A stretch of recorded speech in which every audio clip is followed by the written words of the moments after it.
Hi, this is Rabbi Daniel Rabin, Rabbi at the Northeastern Jewish Center. So there was a public holiday this week here in Melbourne, and it's an interesting public holiday, and it sort of stops the nation. It's a big horse race known as the Melbourne Cup, and it creates a lot of excitement around the town. People get dressed up in their fancy gear. It's a big fanfare. There was one incident which went quite viral very quickly of a young girl who pushed a police officer over as he was talking on the phone, and unfortunately for her, she got caught on camera. And she's since been reprimanded or punished and apologized. So I'm not going to get into her specific detail. But what I found interesting is I was traveling on a bus this morning and I heard some youngsters talking about how they wish that they could have a few minutes of fame on YouTube and they could have thousands of people watching them, and it was so exciting and so daring. And it made me think about our portion this week, the parasha of Chayei, which sort of contrasts this modern desire of that seems to be a great quality trait of how many hits you can get on YouTube or how many seconds of fame you can have out there in the public.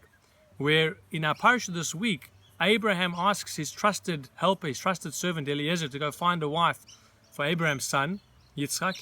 And Eliezer says, the only way I'll tell if this person is suitable for Yitzchak is if she's not only displays kindness to me, but also to my animals. He's going to go ask her to help feed his camels. And he said, the person who not only offers me a drink, but is also prepared to give my camels to drink, I know that that person is suitable for Yitzchak. But I think why the Torah repeats and goes through a lot of detail in telling the story, because it was showing us the character trait which is really valued in the Torah's eyes. It's not about how many minutes of fame you can have on YouTube, but rather it's the kindness you can display to someone else, to their animals, just to society in general. That's what the Torah views as something which should be recorded in history. Not about pushing over a police officer or something else like that, but rather the ability to show and display your kindness to those around you, to society around you, to the animals around you. And please God, we can learn from the story that's recorded in this week's parasha, Chayei, and take that into our lives and to ensure we live with that type of message on our daily journey.